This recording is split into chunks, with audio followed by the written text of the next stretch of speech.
Chaotic human kingdoms come and go, they cause carnage and they collapse. But the final judgment and victory belong to Jesus Christ, the Son of Man. That's the message from Daniel chapter 7 for us today. Now, we have people in our churches who know all about chaotic human kingdoms.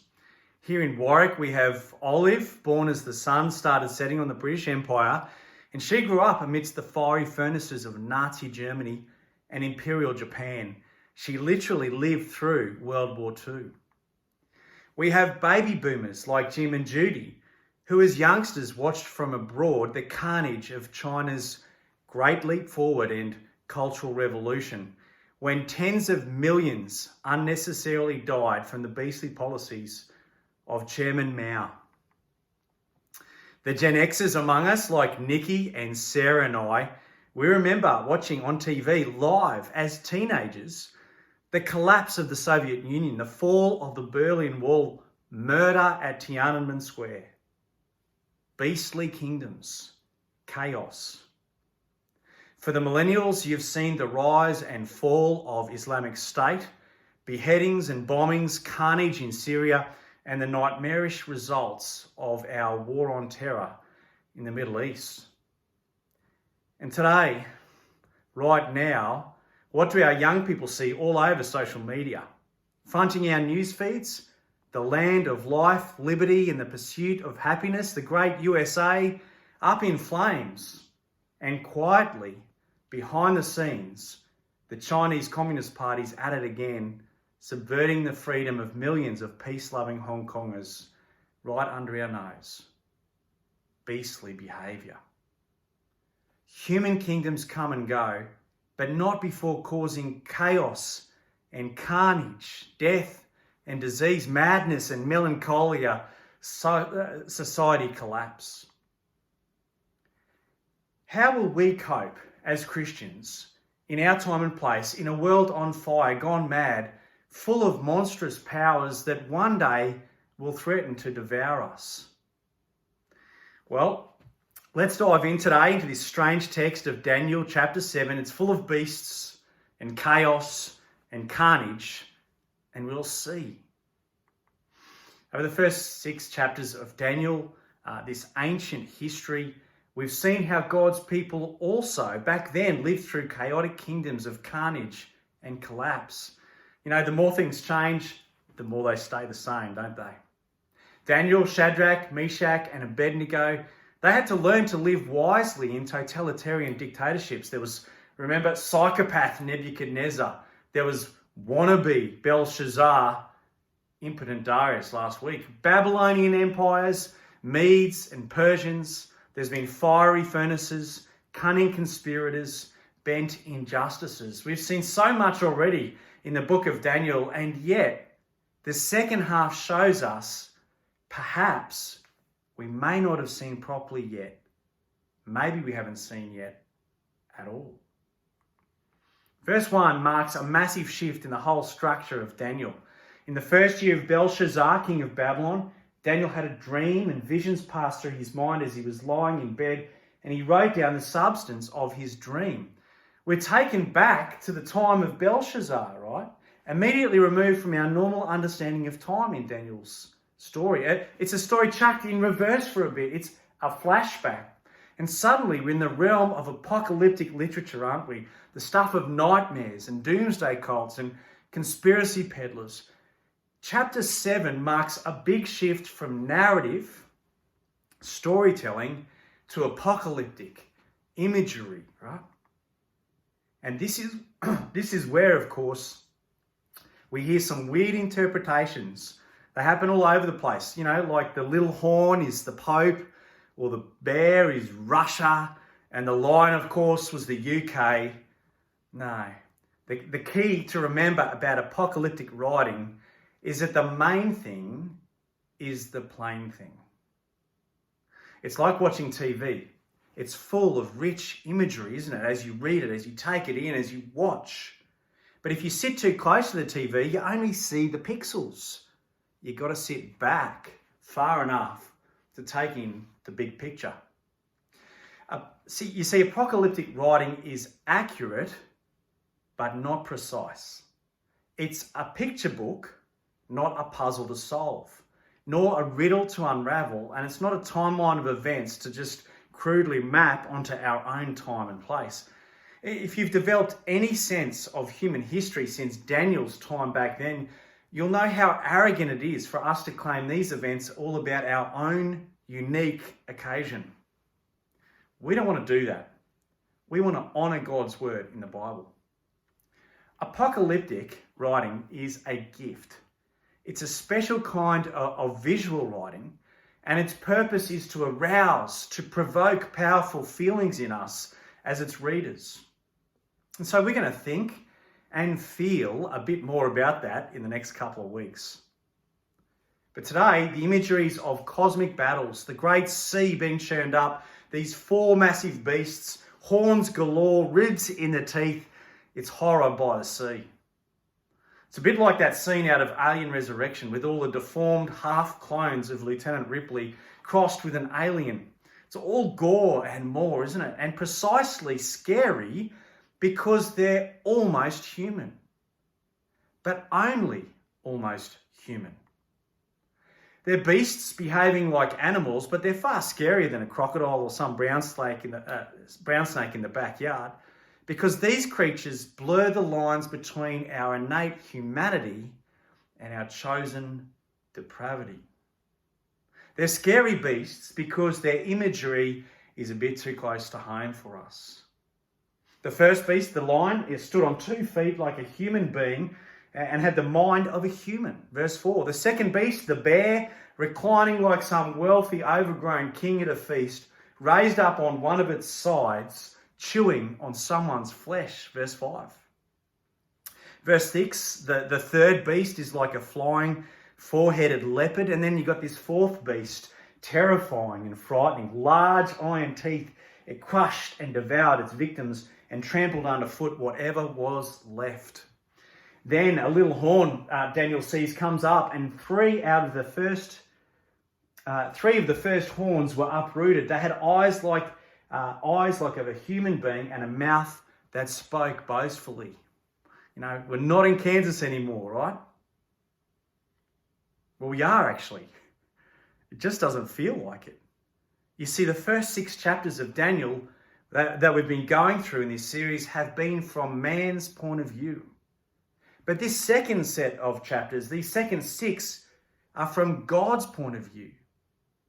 The first 6 were a message proclaimed to the outside world, whereas the second 6 are for God's people, to tell Daniel, his 3 friends, and us something about God's world.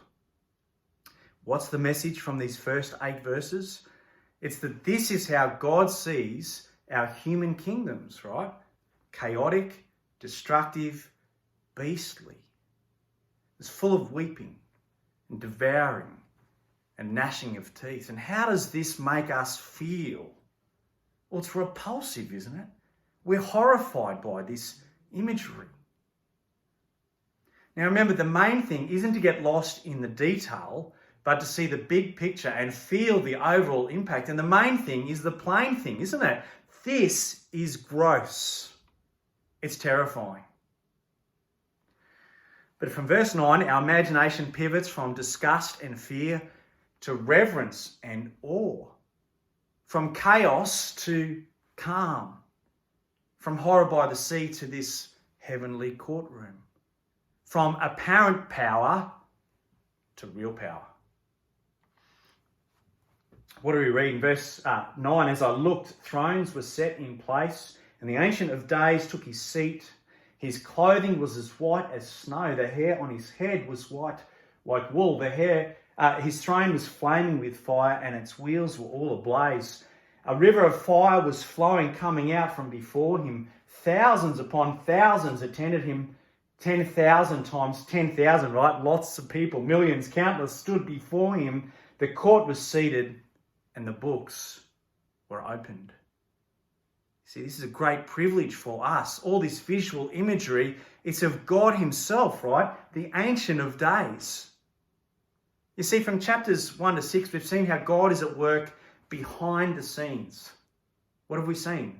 unexpectedly giving wisdom to the young exiles in chapter 1, quietly revealing mysteries to Daniel in chapter 2, rescuing faithful servants from the fiery furnace in 3, patiently humbling King Neb in 4, strangely writing on the wall with the hand of God in 5, rescuing Daniel, but only after he's thrown into the lion's den in chapter 6 last week. All showing God at work behind the scenes, beneath the surface, this side of the curtain, but from our perspective. Now, God shows us his perspective. We see the world, our kingdoms, us, his people even, we're seeing it now through God's eyes. And it's far worse and far better than the upside down in Stranger Things. In Daniel chapter 7, we get a sneak peek in human time of God's eternal reign. Here we get to see who really rules the world and what God really thinks of human kingdoms, that they're beastly. You know, in contrast to the UFC-like cage fighting of the beasts, we have these two characters in this scene from verse 9, and they're really quite statesmanlike. No chaos here, no raging or cannibalising. The imagery is of two comparatively normal beings, not ugly, deformed clones or bestial half-breeds. We've got these divine beings that we humans happen to look like. It's almost as though we're imaged from him. They just adjust the chairs in this heavenly courtroom, open the books, and despite Daniel's great anxiety about this speaking horn, they simply slay the beast in verse 11. All over, Red Rover, game over, man, game over. You see, we feel powerless, right? We're scared of all of the apparent power of all the beastly kingdoms of our world and down through history and in the future, but here shows us in Daniel 7, here is real power for God's people. Verse 13, I looked, and there before me was one like a son of man. Coming on the clouds of heaven, he approached the Ancient of Days and was led into his presence. He was given authority and glory and sovereign power. All nations and peoples of every language worshipped him. Interesting language. His dominion is an everlasting dominion that won't pass away, and his kingdom will never be destroyed. You know, the people of Babel, remember, the King Neb of Babylon, Darius the Mede, they all thought they reigned over the peoples of every language, right? Well, apparently so, but not really. Actually, they'll be bowing before this Son of Man, who for Daniel would come sometime in the future on the clouds of heaven. This big picture shows us that despite our fears and our apparent circumstances, God really is in control. God's got this. God's bigger than China. He's bigger than Trump or Joe Biden. He's bigger than the Beatles. And we have this privilege in Daniel 7 of peeking behind the veil, right, to see the divine victory of God as he sees it in his eyes, and to rejoice as those lined up with the countless millions of God's holy people. From verse 15, we get the interpretation of the dream. What's this all about? Asks Daniel. It's like he's overwhelmed with the imagery here, but it's about vindication, isn't it? It's about, what is it? As I watched, this horn was waging war against the holy people and defeating them until the Ancient of Days came, pronounced judgment in favour of the holy people of the Most High, and the time came when they possessed the kingdom. But the court will sit, and his power will be taken away and completely destroyed forever.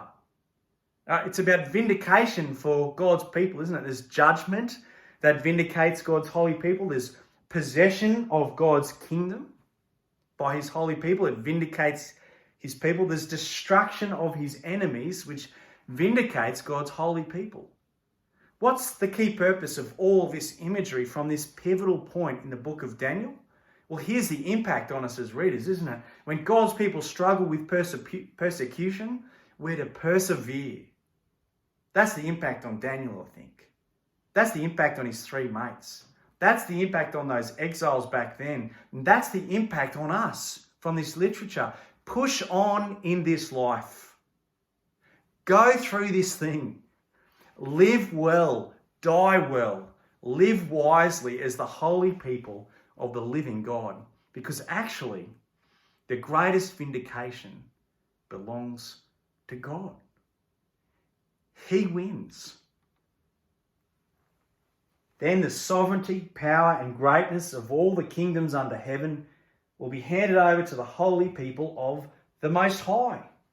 His kingdom will be an everlasting kingdom, and all rulers will worship and obey him. The main thing with this apocalyptic chapter, it's the plain thing, isn't it? God reigns. There you go. Chapter 7 in 2 words, God reigns. But for Daniel, as we think about his situation back then, when is it that he will see this, right? It's looking forward for him. He's in the mid-500s BC. And for us, in our time and place, when will we see it from the 21st century? Well, according to Jesus Christ, we go to him and we hear what he says. He says that we see God's victory at the same time and place, in the middle, right, between us and Daniel in a sense, at the climax of Jesus Christ's death and resurrection. Jesus says God's reign is most clearly seen in this world. Where? At his cross. You heard it in Mark 14 in the reading earlier. Again, the high priest asked Jesus, "Are you the Messiah, the Son of the Blessed One?" "I am," said Jesus, and in words lifted straight out of Daniel, he says, "And you will see the Son of Man sitting at the right hand of the Mighty One and coming on the clouds of heaven." Right? Jesus is saying this on the night of his betrayal, just as he goes to be hoisted up on his cross, where we see, most clearly see, God reigns. You see, this is the upside down power of Christianity, with our mighty God vindicated at the cross of Jesus. For Jesus is this Son of Man. He's the mighty one enthroned. Not just when he returns down the track for Judgment Day. Sure, that's going to be good, but that's just a mop-up operation.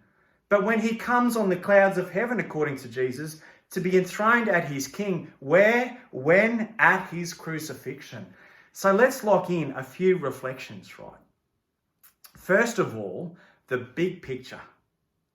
The focus of God's victory over evil isn't up ahead at the return of Jesus, some way down the track. It's on the crucifixion of Jesus, the Son of Man. And so we, as God's people, let's not obsess about Judgment Day up ahead, but instead take comfort from it and reassurance from it, knowing that our judgment has happened back then. You see, Jesus' death on the cross, it wasn't just to destroy the big beastly kingdoms of this world, but also our little beastly kingdoms that you and I set up. Have you seen yet from Daniel that we know all too well about chaotic human kingdoms, don't we? Ours. You see, Jesus has achieved God's victory over sin, over our devouring behaviours, for example, on social media, over our oppressive tendencies in positions of power, over our bullying tactics at work, over our cravings for worship in our own families from people that we profess to love. Finally, as we look at winding up, I want to give you 3 reflections for wise disciples living as foreigners and exiles in our time. First of all, don't act up. If you're not a Christian, I want to say to you, Jesus isn't a suggested Son of Man. He's not one of many options. He's the judge we all have to answer to. Any of our endeavours, right, no matter how civil or fair or how wise or good, if they're disconnected from Jesus, they end up beastly. Even a good kingdom that seems to exist for the good of others, but doesn't involve Jesus and his justice, it still ends up this way. Beastly, devouring, gnashing, destructive. Just look, for example, at protesting an injustice, how it seems to turn to looting. You see, we can't be truly human, fully obedient, eternally just without Jesus. Let me ask you, is today the first day you've finally, through apocalyptic literature of all things, seen Jesus, your King? Don't act up, number one. Number two, don't sell out. This is for we Christians, right? This is for those of us who are tempted to just go with the cultural flow, avoid any flack and discomfort. This passage reveals to us that worldly systems all around us, big and small within us, they're beastly. And that to uncritically accept that this is just the way things are in this world, well, that's compromise. Don't act up, don't sell out, and thirdly, don't give in. Remember, from this chapter we've learned to persevere. For those of us tempted to just keep our heads down, I want to remind you, Daniel reminds us, God wins. Jesus will have the final say. And in the meantime, we get to enjoy boldly declaring the good news of his kingdom, that our God, he reigns. Let's spend some time together praying now by singing together.